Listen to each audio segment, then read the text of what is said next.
नमस्कार। मैं राजनीतिक परिवार में पैदा हुआ। जब मैं छोटा सा था 1980 में प्रियंका और मैं घर में लेई बनाते थे, रात को निकलकर पोस्टर चिपकाते थे। चुनाव समझता हूं। 20 साल से मैं स्वयं चुनाव लड़ रहा हूं। पोलिंग कैसे होती है, पोलिंग बूथ कैसे मैनेज किया जाता है, वोटर लिस्ट, फॉर्म 17, ये सब मैं गहराई से समझता हूं। कुछ समय पहले हमें दाल में काला लगा। चुनाव के नतीजे आते थे, मूड एक तरीके का होता था, रिजल्ट दूसरे तरीके का। मुझे याद है उत्तराखंड में हम चुनाव हारे। बाद में मैंने कैंडिडेट से पूछा कि जहां रोड शो हुआ था वहां जाके देखिए हमें कितने वोट मिले। हजारों लोग आए थे, पोलिंग बूथ में किसी ने वोट नहीं किया। यह असंभव था, यह हो ही नहीं सकता। उसके बाद छत्तीसगढ़ और मध्य प्रदेश के रिजल्ट, हमें लगा कुछ ना कुछ गलत हो रहा है। 2018 में मध्य प्रदेश में चुनाव होता है, हम जीतते हैं। हमारी सरकार चोरी हुई थी। 2023 में चुनाव होता है, मैंने अपने आंखों से भारत जोड़ो यात्रा में देखा, भयंकर एंटी इनकम्बेंसी, और हमें 65 सीट मिलते हैं।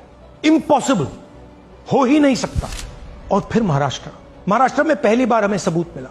विधानसभा और लोकसभा के बीच में जादू से नए वोटर आते हैं, और जहां भी इन नए वोटर्स ने वोट किया वहां वोट बीजेपी को गया। महाराष्ट्र चुनाव के बाद जब हमें डाउट हुआ, हमारे गठबंधन के सारे नेताओं ने प्रेस कॉन्फ्रेंस किए और हमने इलेक्शन कमीशन से कहा कि आप हमें वोटर लिस्ट दीजिए, वीडियो रिकॉर्डिंग दीजिए। इलेक्शन कमीशन ने मना किया। ना उन्होंने हमें वोटर लिस्ट दी और ना उन्होंने वीडियो रिकॉर्डिंग दी। डाउट हुआ, क्यों नहीं दे रहे, क्या कारण है? तो हमारे दिमाग में सवाल उठा, क्या इलेक्शन कमीशन बीजेपी की मदद कर रहा है? क्या इलेक्शन कमीशन ही इलेक्शन को चोरी करवा रहा है? इसके बाद हमने एक टीम सेटअप की और हमने उन्हें कहा कि आप जाइए, एक कंस्टिट्यूएंसी भी जाके ढूंढिए, सच्चाई ढूंढिए, किस प्रकार से चीटिंग की जा रही है, किस प्रकार से यह काम किया जा रहा है और कौन कौन इस काम को कर रहे हैं। सबसे महत्वपूर्ण बात यह है कि इलेक्शन कमीशन डिजिटल डेटा नहीं देता है, फिजिकल डेटा देता है।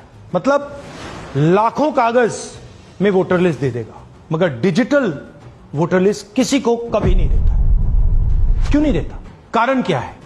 कारण है कि अगर डिजिटल डेटा मिल जाए तो इलेक्शन कमीशन की सच्चाई पूरे देश को पता लग जाए। हमने टीम को बताया, मैंडेट दी कि आप जाके चेक कीजिए, आप 5-7 सीटों पे पता लगाइए कि चीटिंग हुई, और अगर हुई तो कैसे हुई। टीम ने हमें एक दिन बताया कि 5-7 सीटों पे यह काम किया ही नहीं जा सकता। क्यों?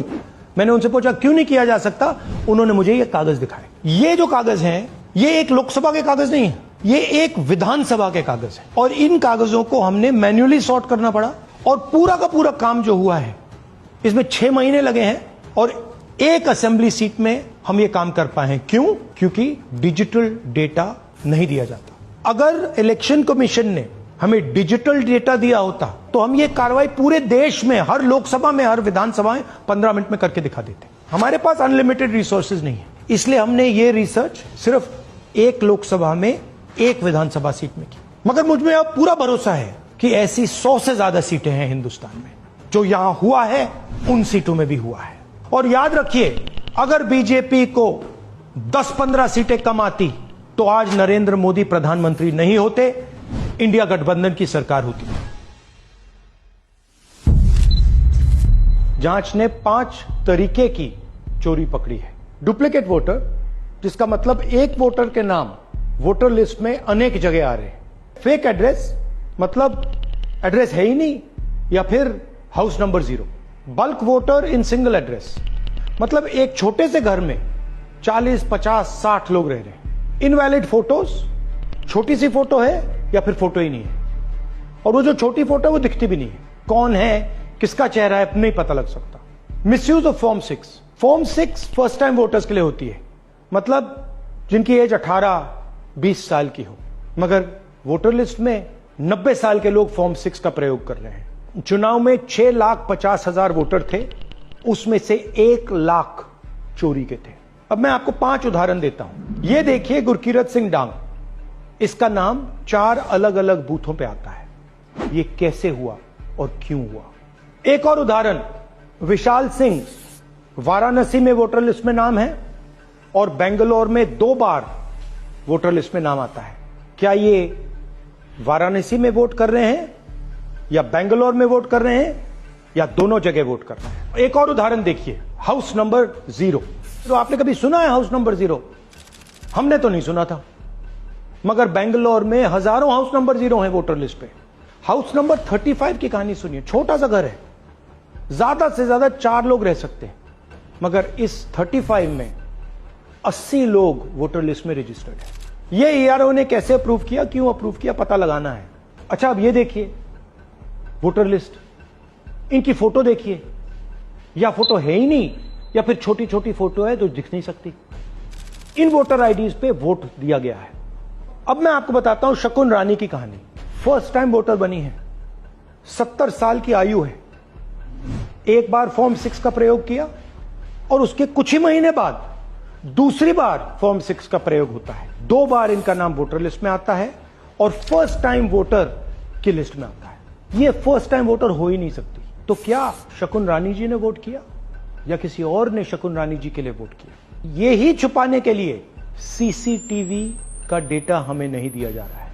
और ये शकुन रानी जी अकेली नहीं है, ऐसे हजारों लोग हैं जिन्होंने फॉर्म 6 का प्रयोग करके 2-3 बार वोटर लिस्ट में नाम डाला है। हमने पहले इलेक्शन कमीशन से इलेक्ट्रॉनिक वोटर लिस्ट मांगी थी, सीसीटीवी फुटेज मांगी थी। उन्होंने अपना काम नहीं किया, हमें नहीं दिया। फिर हमने अपना इन्वेस्टिगेशन कराया, आरटीआई भरे और हमारे पास डेटा आया।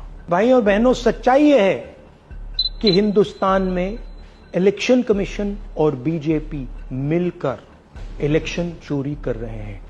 यह पूरा का पूरा सबूत ब्लैक एंड व्हाइट में आज हमने आपको दिया है। इलेक्शन कमीशन जानता है कि हमने उनकी चोरी पकड़ ली है, इसीलिए एसआईआर आया है। यह एसआईआर जो है इंस्टीट्यूशनलाइज चोरी है।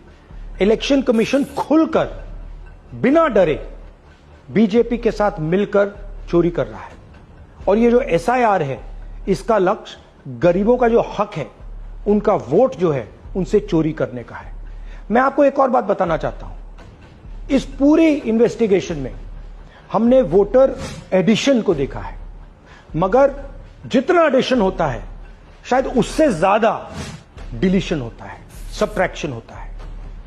तो यह सिर्फ एक मेन तरीका हमने पकड़ा है, दूसरे तरीके पे हमने इन्वेस्टिगेशन की ही नहीं है अभी। मैं इलेक्शन कमीशन और इलेक्शन के ऑफिसर्स को साफ कह रहा हूं, आप जो कर रहे हो गलत कर रहे हो, यह ट्रीजन है, देश के खिलाफ है।